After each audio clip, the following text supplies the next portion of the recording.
Eh, bendiciones, hermanos.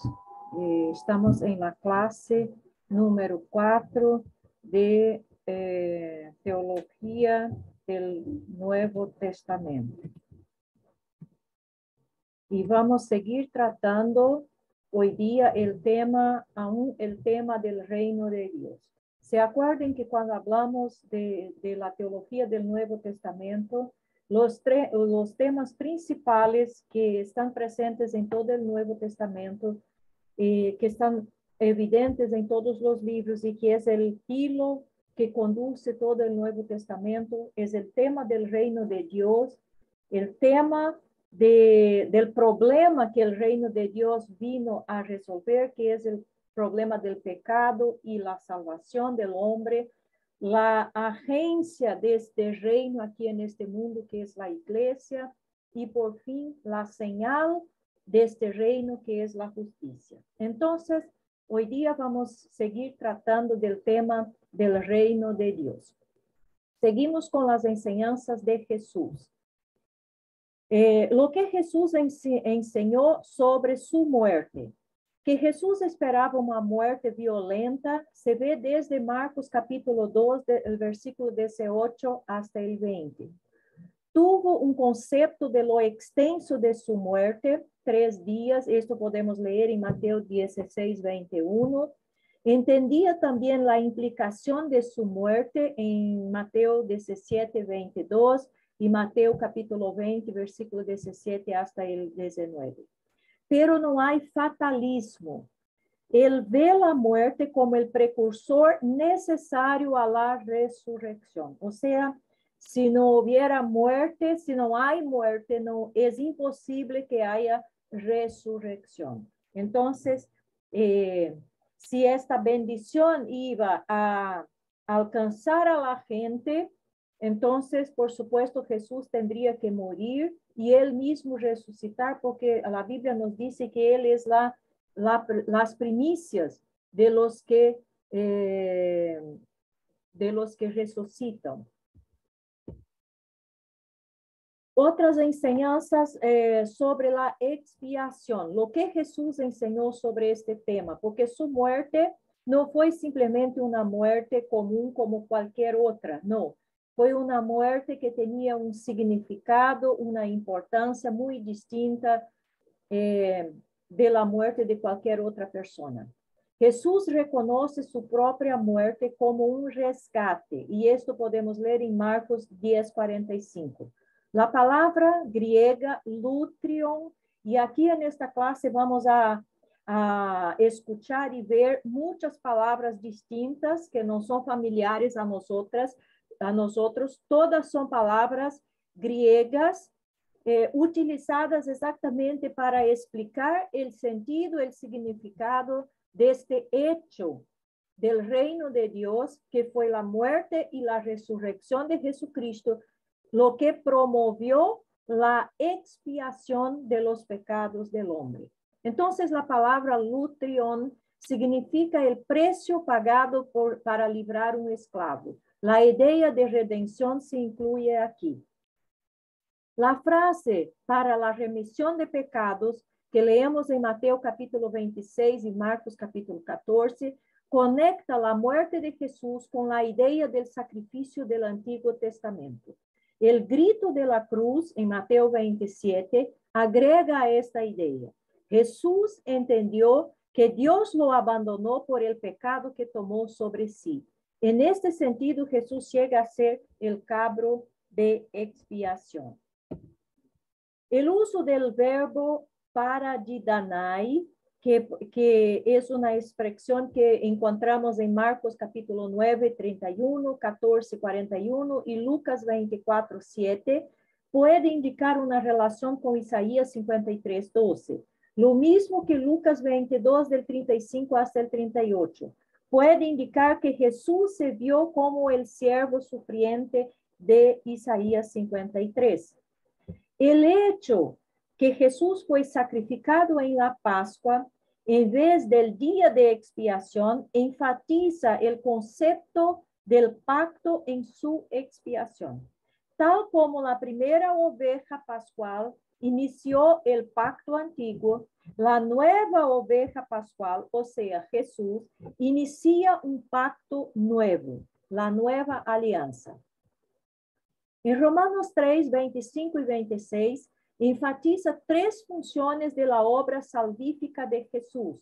Una jurídica, como apolutrosios, palabra griega, una cultica como hilasterion, también una palabra griega, y una funcional, por perdón de pecados. Entonces, observen que la obra de expiación que fue ejecutado por Jesús cuando murió en la cruz, no fue simplemente una obra para salvar el alma del hombre, va más allá.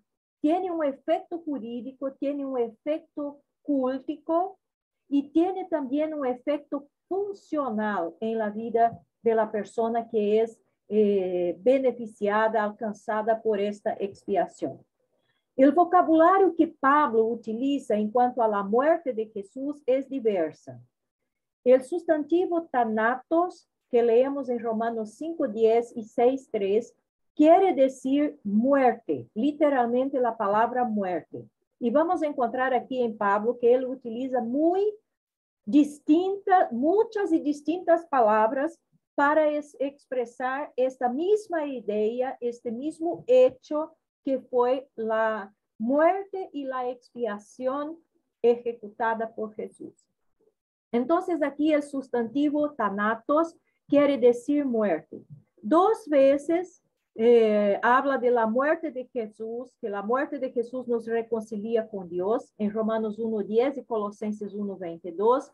Dos veces habla de la realidad histórica de la muerte de Jesús, en 1 de Corintios 11:26 y Filipenses 2:8, y 4 veces habla de nuestra participación en la muerte de Jesús. Y esto podemos leer en Romanos 6, versículos 3, 4 y 5, y Filipenses 3:10. Entonces, cuando Pablo habla de la muerte de Jesús, no está hablando simplemente del hecho de morir. Habla de, están ahí presentes otros sentidos, otros significados.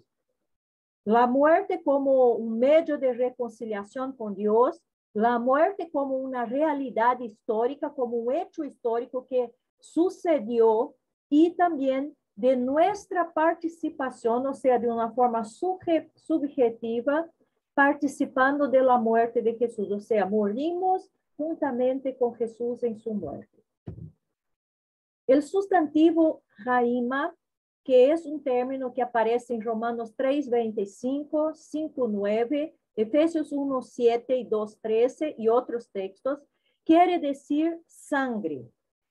Observen que la palabra es distinta, no es thanatos, no es muerte, está hablando de sangre, pero tiene el mismo sentido, significado de la muerte de Jesús. Se utiliza en el sentido de la muerte de Jesús. Una vez esta sangre trae, esta muerte trae propiciación, como está en Romanos 3:25. Una vez trae justificación y salvación, como podemos encontrar en Romanos 5:9. Y una vez trae redención, en Efesios 1:7. Dos veces trae reconciliación, Efesios 2:13 y Colosenses 1:20.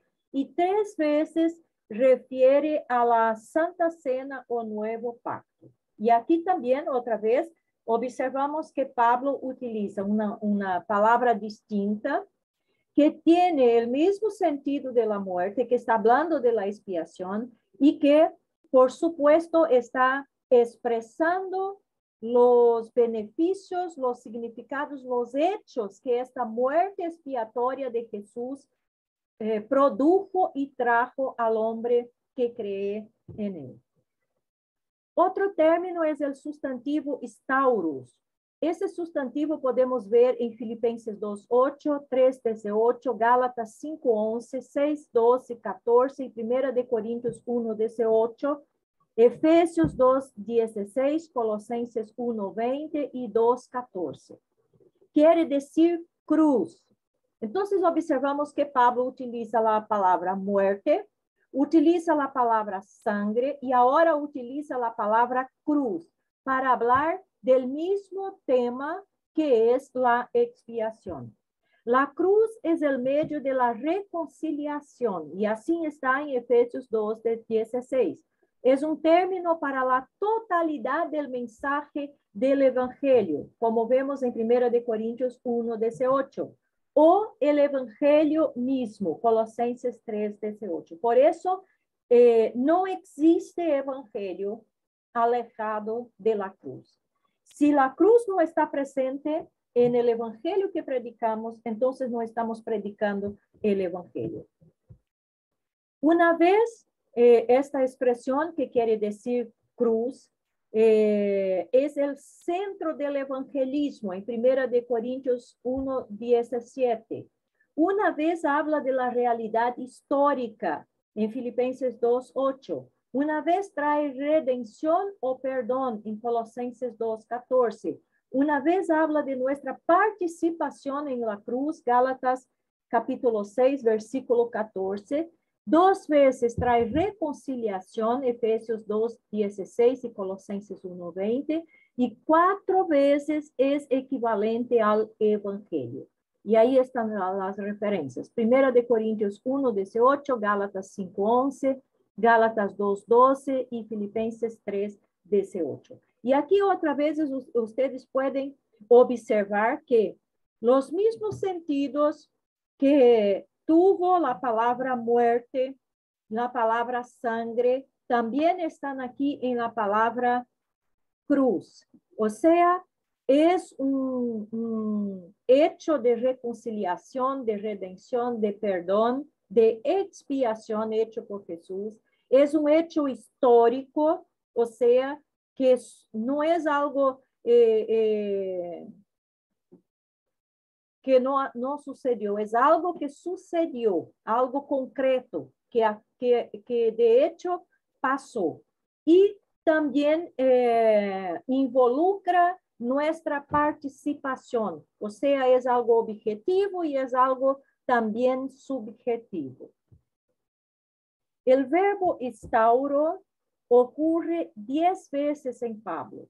3 veces él es el hecho histórico de la crucificación, 3 veces es el centro del evangelio y 4 veces habla de nuestra participación en la cruz. Entonces, Pablo utiliza la palabra una vez el sustantivo y otra vez el verbo. Y ahí vemos todos estos sentidos y el alcance de esta obra de expiación que es el gran hecho del reino de Dios, de la venida de Jesús, de la instalación del reino de Dios. El sustantivo hilasterium, que vemos en Romanos 3:25, quiere decir propiciación o propiciatorio, y ocurre una sola vez en Pablo. El sustantivo apolutrosis, que leemos en Romanos 3:24, 8:23, 1 Corintios 1:30, Efesios 1:7, 14, 4:30 y Colosenses 1:14, quiere decir redención o rescate. La palabra se aplica al precio pagado para librar un esclavo. 2 veces la redención es conectado directamente con el concepto de perdón de pecados. Los verbos agorazen y exagorazen quieren decir redimir o pagar. Entonces, vemos como todos estos sentidos de lo que significa la expiación, de lo que significa la salvación, están ahí expresos por Pablo con distintos términos para que pudiera estar claro a todas las personas el gran hecho que fue la muerte de Jesús. Esto muestra un total de 34 referencias a la muerte de Jesús en Pablo. 6 refieren al hecho histórico de la muerte de Jesús, 7 se refieren a la muerte de Jesús como el centro del evangelio y 22 representan varios resultados de la muerte de Jesús. 9 hablan de nuestra participación en la muerte de Jesús. Esto parece indicar que hay en Pablo una expiación objetiva, referencias a la muerte como hecho histórico y como centro del Evangelio, y una expiación subjetiva que muestra nuestra participación en la muerte de Jesús y los varios resultados para el hombre. La teología de Cristo es una realidad céntrica en la teología paulina. La base de la vida cristiana es en Cristo. La motivación de la vida cristiana es amor de Cristo.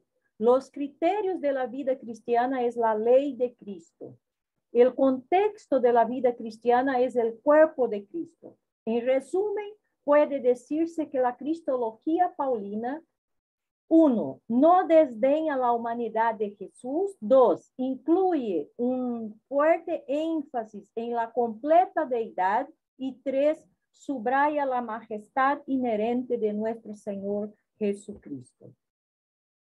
Hunter sugiere que el concepto de reino es expresado en Pablo a través de los vocábulos justificación por fe. Y si ustedes se acuerdan de nuestra primera clase, deben estar cientes de que por qué Pablo no utiliza el término reino de Dios y utiliza la palabra justificación o justicia, porque este término era comprensible para los griegos y para los romanos, mientras que el término reino de Dios era comprensible solamente para los judíos, para el pueblo de Israel. Entonces, como Pablo estaba escribiendo a la iglesia, y las iglesias estaban en el Imperio Romano, y el idioma que se hablaba entonces era el griego, Pablo utiliza términos que expresan esta realidad de una manera que era comprensible para las personas. Y ahora vamos a tratar del gran problema de la humanidad y la solución que Dios trajo por medio de su reino a este mundo. Y el gran problema es el pecado. Y es exactamente por eso, por causa del pecado, que había la necesidad de un Salvador, había la necesidad de redención, había la necesidad de un sacrificio para que el pecado pudiera ser expiado, había la necesidad de una nueva alianza, una vez que la antigua apuntaba al pecado, pero no hacía el hombre consciente del pecado, pero no traía o no daba las condiciones para que el hombre pudiera librarse del pecado, del dominio, de la esclavitud del pecado y lograr la salvación.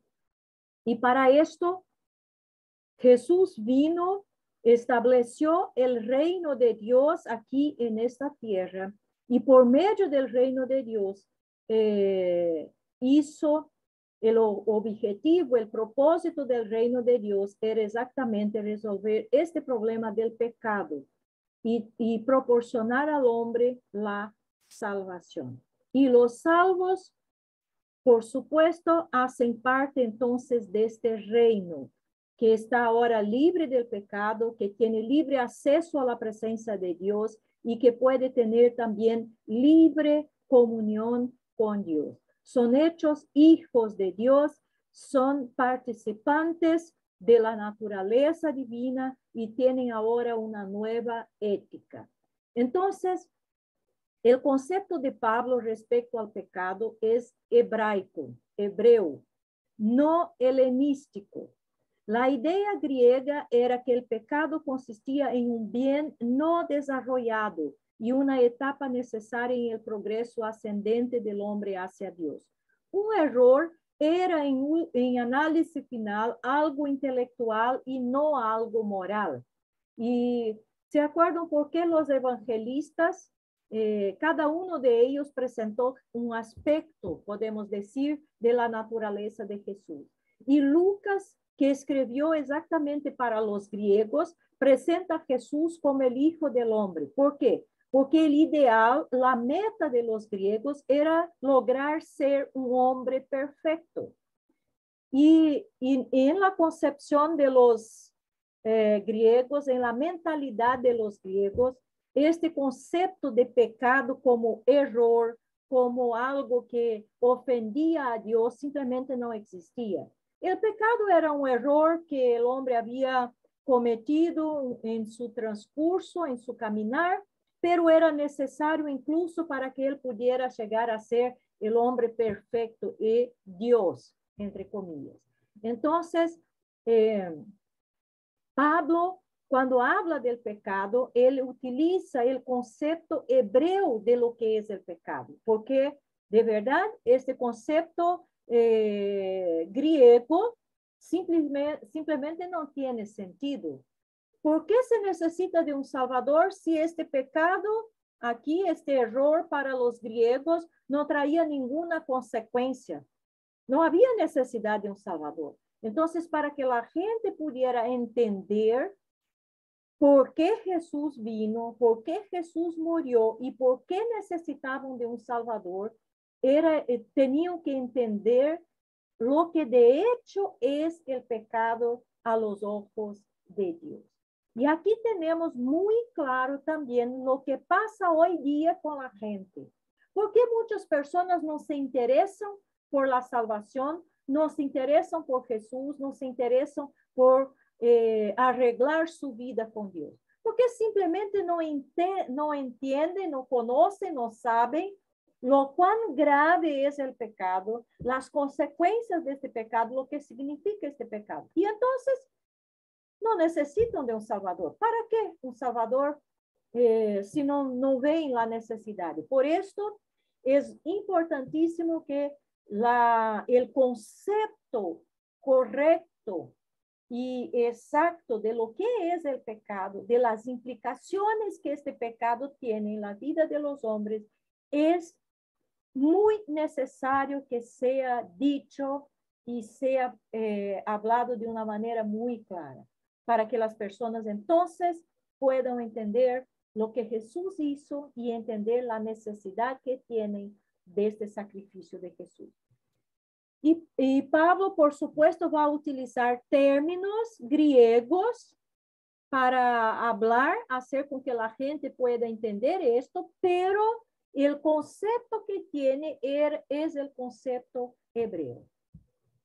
Para el griego, entonces, el pecado era un episodio infortunado, pero temporal, en el avance del hombre hacia la verdadera sabiduría y conocimiento. Para Pablo, el pecado era otra cosa totalmente distinta. Era un asunto de la voluntad, una caída deliberada de parte del hombre, alienándolo de Dios. Era además un asunto de depravación moral, porque Pablo consideraba el pecado tanto un estado como un acto. Los significados de las muchas palabras griegas que Pablo usa para definir el pecado elaboran su concepto. El pecado es fallar el blanco, como está en Romanos 5, 12 y 6, 1 y 15, el cual es un acto que involucra no solo fallar lo correcto, sino pegar lo incorrecto. No es un concepto negativo de omisión, sino un acto de comisión. Entonces, no es simplemente dejar de hacer lo correcto. O simplemente hacer lo correcto. Es el hecho de no hacer lo que debe ser hecho, de hacer conscientemente lo que no debería ser hecho. Entonces, es más allá de un concepto de omisión, o sea, dejar de hacer lo correcto, es un acto de comisión, o sea, hacer conscientemente lo que está errado. El pecado es transgresión, lo cual es desobediencia voluntaria. Gálatas 2:23, Gálatas 3:19 y 1 de Timoteo 2:14. El pecado es una caída o una desviación de la verdad, según Romanos 5, 15 y 17, 18. El pecado es un descuido de la verdad, una renuencia a escuchar. Romanos 5, 19 y 2 de Corintios 10, 6. El pecado también es injusticia, es impiedad, es iniquidad, es ignorancia, es derrota o pérdida y es grave impiedad. Y ahí están todas las referencias que les animo que estén buscando y leyendo posteriormente. Entonces, observe cómo el pecado es mucho más, tiene muchos significados, no es simplemente hacer algo que no debería ser hecho, o no es simplemente hacer algo que es en contra de la voluntad de Dios. Es mucho más de esto, tiene una profundidad que va más allá. El pecado es universal, afecta a los paganos, al moralista, a los judíos y a todos los hombres. Todos los hombres son pecadores y el pecado afecta a la totalidad de la humanidad. El carácter y la conducta del hombre manifiestan la pecaminosidad tanto de su naturaleza como de sus actos. El pecado en la raza humana empezó con la transgresión de Adán. Adán fue el puente a través del cual el pecado entró en la raza y todos pecaron. Es el significado de la frase todos pecaron, lo que es de importancia primordial para un entendimiento del origen del pecado. Y aquí es importante que podamos entender el sentido y el significado de las palabras en hebreo, porque nos ayudan también a entender lo que Pablo quiere decir. Por ejemplo, la palabra Adán en hebreo no es el nombre propio de un hombre. Es, cuando habla Adán, está hablando de toda la raza humana. Entonces, cuando dice en Génesis que Dios creó a Adán, está hablando que Dios creó ahí, en este hombre, toda la raza humana. Ahí estaba toda la raza humana. Entonces, cuando Adán pecó, también el pecado de ellos fue transmitido a toda la raza humana. En él estaba, en él todos pecaron juntamente, exactamente porque estaban ahí. Nadie cuestiona que fue a través de Adán que el pecado entró en la experiencia de la raza, pero lo que sí es cuestionado es si este suceso tuvo lugar en estar la raza en Adán. La explicación propia del pensamiento de Pablo sobre el asunto es que cuando Adán pecó, toda la raza pecó en él, porque todos los hombres estaban seminalmente en Adán y verdaderamente participaron de su pecado. La idea es de la imputación. Así como en la salvación, la justicia de Cristo es imputada a nosotros, o sea, es transferida a nosotros. También en Adán, cuando él pecó, el pecado, la naturaleza pecaminosa, fue transferida a toda la raza humana. Por tanto, todos son pecadores. Todos pecaron juntamente con Adán. Los efectos del pecado. Primero, el pecado trae la muerte. El origen de la muerte, tanto espiritual como física, está en el pecado. Segundo, el pecado causa la corrupción de carácter. El hombre peca porque es pecador. 3, el pecado afectó la creación. La creación también espera redención de la esclavitud a la cual fue sujetada involuntariamente. Y 4, el pecado es la razón de por qué Cristo tuvo que morir. Entonces, las consecuencias del pecado no afectaron simplemente el hombre, pero afectó también la creación y exactamente por todo esto fue necesario la muerte de Jesús. Ahora vamos a tratar del tema de la redención. El pecado requiere la redención. No fue del judaísmo que Pablo recibió su enseñanza sobre la redención, porque la idea de un Mesías sufriente era repugnante para el judío. Fue en el camino de Damasco que él llegó a estar convencido de que Jesús era el Mesías y que el concepto mesiánico involucraba la muerte del Mesías, que la muerte estaba incluida como la culminación de la obra del Mesías fue una conclusión exigida tanto en el comienzo de la predicación de los apóstoles como en la de Pablo. Y aquí podemos entender claramente por qué los judíos tienen tanta dificultad en entender y aceptar que Jesús es el Mesías, porque para ellos, por supuesto, el Mesías es un gobernante político victorioso y no una persona que murió, que fue condenada y que murió sufriendo el castigo que era para los peores hombres de la sociedad. Entonces, para ellos no hay ningún sentido que el Mesías muera. Y entonces ellos no entienden esto. Y es por eso que debemos entender la razón por qué ellos no aceptan a Jesús como el Mesías. Pero era necesario, y Pablo tuvo este entendimiento, no era por su propia cultura, por los conocimientos que tenía de la ley y de las costumbres judías, no. Quien le hizo entender esto fue exactamente el mismo Jesús cuando lo encontró en el camino de Damasco.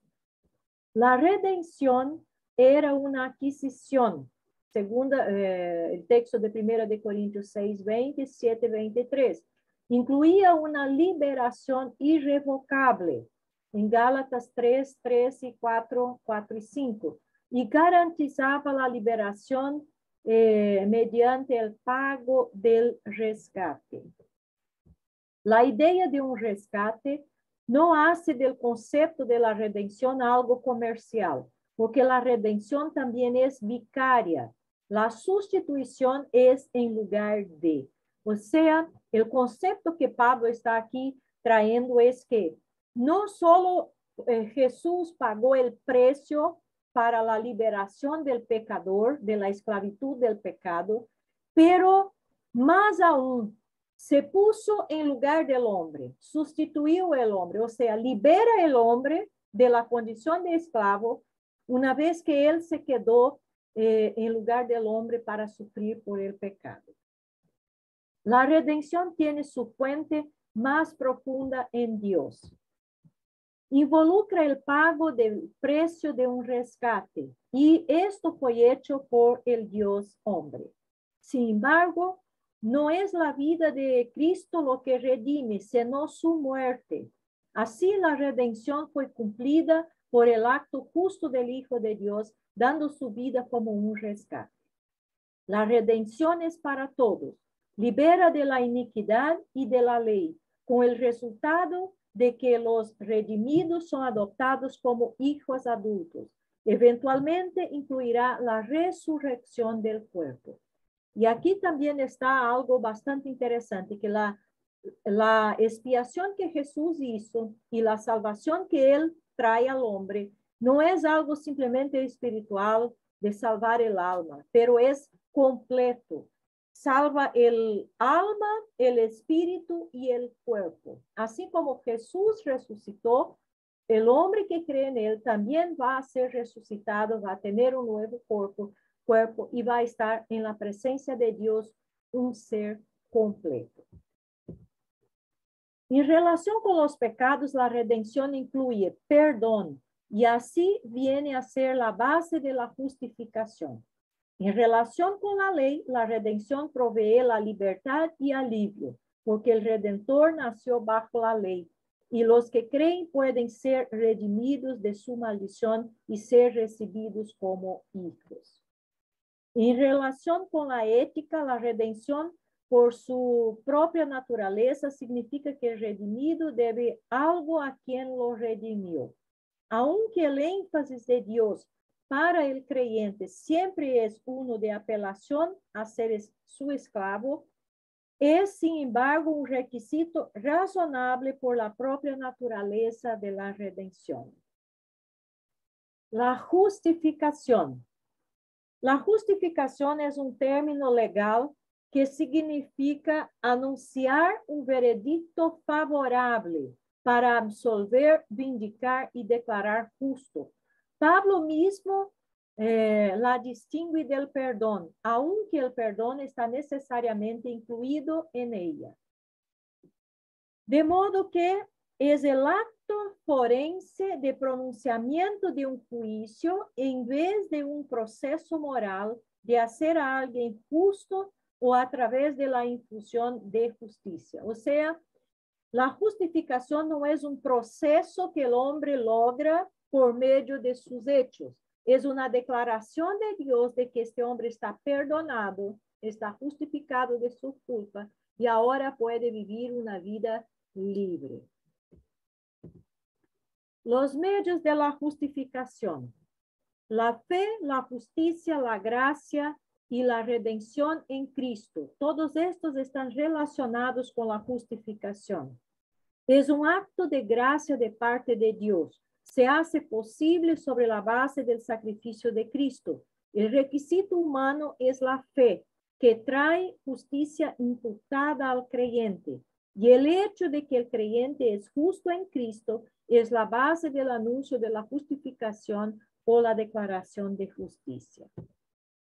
Esta justicia se obtiene al estar colocado en Cristo. Dios no solamente absuelve o imputa justicia a un hombre que es culpable. El cristiano, como hemos visto, es trasladado de su antigua condición en la cual la justicia era imposible a la nueva condición de unidad con Cristo. Cristo es perfectamente justo y en él el cristiano es justo. Obviamente este justo no quiere decir perfección. Él continúa, sigue siendo un hombre pecador, pero ahora está justificado, o sea, perdonado de su culpa.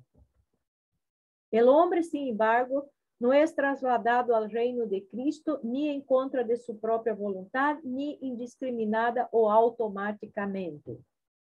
La fe es la condición necesaria y una fe tal que signifique un abandono a Dios para que Él pueda hacer eso que nosotros no podemos hacer por nosotros mismos. En Romanos 4, Pablo toma la vida de Abraham para ilustrar que todo lo que el hombre tiene que hacer es creer a fin de ganar la justicia de Dios. La justificación de cualquier persona es únicamente por la fe. La justificación trae paz y santidad práctica. La lógica paulina es simple, porque somos justos en Cristo, lo cual es la base de la justificación. Debemos vivir justamente en este mundo. La soterología de Pablo es ética en todas sus ramificaciones e implicaciones. O sea, una vez que la persona fue salva por la gracia de Cristo, esto no quiere decir que puede vivir una vida como bien le parezca. Hay implicaciones, hay responsabilidades. Si él experimentó esta salvación, por supuesto, debe vivir una vida que exprese esta nueva condición que tiene de salvo delante de Dios, de libre del pecado. Si no hay esta expresión práctica, esta santidad práctica, entonces, de hecho, no logró haber sido salvo y libre del pecado. El pecado sigue reinando en la vida de la persona. Y así concluimos esta clase y nos vemos en la próxima. Muchas bendiciones.